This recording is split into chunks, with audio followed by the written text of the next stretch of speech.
Hey guys, this is Grandmaster Eugene Perelshteyn for chessopeningsexplained.com, and today I want to share with you very good system against the Caro-Kann. So the Caro-Kann is the opening after e6, e4, c6 is getting more and more popular these days. There are some DVDs on it, some books, more and more strong players starting to play it. And eventually it kind of trickles down to the club players who say, well, I like this opening, it's pretty solid, I might as well try it. So after the moves d4, d5, keep in mind that we recommend the Exchange Caro Kann from our white book. It's a very solid system, very easy to play, and after pawn takes, the structure is established. Here it's very important to remember black's plan. As highlighted here, black wants to put the bishop on f5, pawn on e6, knight on f6, bishop on e7, and castle. So it's very important to start the move order correctly here. Bishop d3, exclam. We keep those f5 and g4 squares under control. So if you don't play the right move and you play the move c3, guess what? Bishop f5, and eventually long term, black's gonna start to play b5, b4. Obviously not yet because pawn's under attack, but very much long term. This is called the minority attack, and this is something that white really needs to be aware of. And that's why we have to start with the move bishop d3. And after knight c6, c3, the move that has been more or less trendy here for black is this queen c7 move, stopping bishop f4. Why is it important to stop bishop f4? Well, the main idea, of course, with the bishop on f4, the control over the e5 outpost and this h2 b diagonal will be in white's hand. So black actually is trying to play smart. He's going to take away that diagonal while still, thinking to put the knight on f6 and develop naturally. So here, of course, white has several ways to play. White can even play this move h3, for instance, followed by knight f3, castle. There's nothing wrong with that. But I'm going to share with you a relatively new idea that I think you will like. The move knight e2. And after bishop g4, which is really the only way to get that bishop out, we're not going to play the move f3. f3 is a totally playable move, but after bishop d7, this e5 counterplay will give black some nice pressure, although he's going to get the IQP, which after pawn takes, e5, not everybody's cup of tea. So this is a very dynamic, sharp position, both sides castle on opposite wings. But instead I'm going to share with you a brand new idea. After castle, e6, this little move is by no means a harmless move. Queen e1. At first it looks like white simply getting out of the pin, nothing special. But when this move was shown to me by my coach, Roman Dzindzichashvili, and he showed to me the powerful idea behind this move, I realized this is absolutely powerful move. And guess what? When he showed it to me, nobody knew about it. Now everybody and their uncle is learning this move as fast as possible, because guess what? Black is facing some real dangers. Let's just look at some natural moves here for black, such as bishop d6. Pawn's under attack, so a lot of people will probably play h3 on autopilot. Right, guys? Wrong. This is the point of the setup. We give up that pawn, f3, exclam.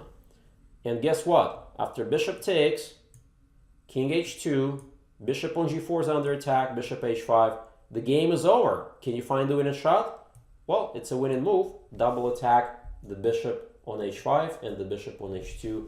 Immediately 11 move miniature here, and you'll be thankful you watched this video. Well, not everybody's gonna fall for the trap. So let's get back and take a look at the more natural move bishop h5, keeping the pressure against the h2 pawn. In this case, we play queen h4, and now the idea becomes quite obvious. After the logical move bishop g6, we simply take and notice that he cannot recapture with the h-pawn because of the pin. The rook is lost. So he has to play a really ugly move and simply look at these pawns. Double pawns, broken up pawns.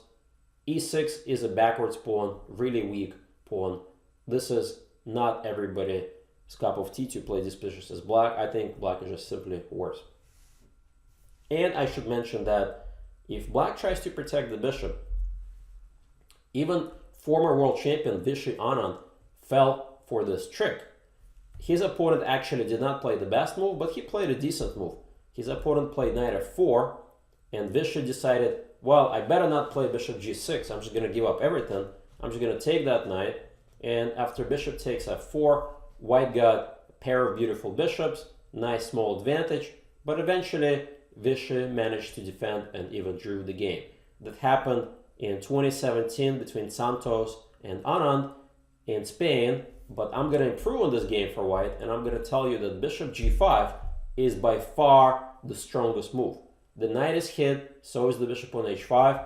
Black has to play this ugly move, and then here we can even get greedy. Takes, takes, takes, and if bishop takes h2, king h1. Notice the rook is hanging, king d7, connecting the rooks, f4, trapping the bishop. It has absolutely nowhere to go. Here we have a 16-move miniature that may again happen in your games. So now you probably realize how tricky this line is. So people have been slowly learning that bishop h5 or bishop d6 here are simply bad, and more grandmasters starting to take on e2. Clearly it's a concession, but nevertheless I want to share with you some recent games how white managed to get great positions even here. After queen takes e2, black has two moves here. Immediate attack with bishop d6 or knight f6, and as example, I want to share with you two super recent games played online in the US Pro League, and the player who played both of these games as white is Grandmaster from France, Matthieu Cornette, and he played these games really well. He actually won one game in 19 moves, another game in 28 moves, but the ideas that you will see in these games are really what you have to know. So black, keep in mind, tries to attack white here by castling long, and I'm going to share with you the best setup for white. So first game, black went for the immediate attack, bishop to d6, simply g3, no big deal. Okay, black continued knight g7, knight d2, a6, f4, notice the knight's heading to e5 square, h6, knight f3, and here black went crazy and played this crazy attacking move g5. Well, I gotta say that the Pro League is a rapid game, so it's 15 minutes plus 2-second increment. So he probably didn't really calculate it. He just thought, well, it looks good. I'm gonna castle queenside. I'm gonna get two open files and win the game. But g5 move is absolutely losing for black. Now, castling short after knight e5 is not pleasant either. And castling long, you will see shortly, that is not gonna help black as well. So let me just quickly show you how this game finished. White simply takes the pawn, thinking that, okay, black's gonna get those two files, but now rook f6, bishop f6 hitting the rook, rook h5, and knight e5 totally paralyzes that rook in h5. Notice f7 is also hit. This position is already lost. Rook h3, white simply mops up, and rook takes h2 is one of those blitz moves that maybe if queen takes h2, there's bishop g3, some potential counterplay.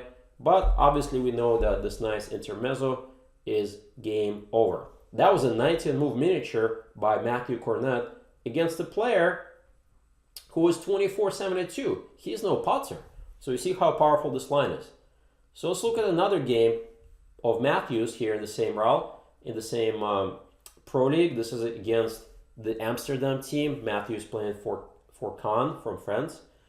His opponent is a Dutch player, 24-53. And black plays knight f6, knight d2, bishop d6. Same pattern here, guys. g3 blocks that bishop and the queen battery. h5, simply knight f3. We gotta stop this h4 pawn push with the knight. So now, after castle, important move bishop g5. Notice the highlighted plan, b4, b5 by white. Bishop on g5, pawn on g3, the knight stop this pawn from making any progress. And basically, black is stuck. Black can't make any attacking moves. White maintains the bishop pair and a clear attack. Let me show you what happened next.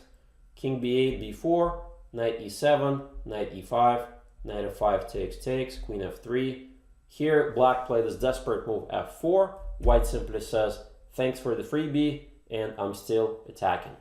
Knight e4, the game got a little tactical here. c4, g5, c5 exclam, and the tactics are definitely in white's favor. After queen takes, there's a family fork, the rook, the queen, and the rook. And after knight d2, simply moving the queen out of the way, queen f6, we take the rook. He takes, notice the knight on f1 is trapped, and white simply gets the knight out and eventually wins the game. This is how the game finished. Wow, what an incredible line. And I actually used this queen e1, f3 idea to win a couple of beautiful games. I think you guys will enjoy it and will win a bunch of games yourselves. Thank you very much.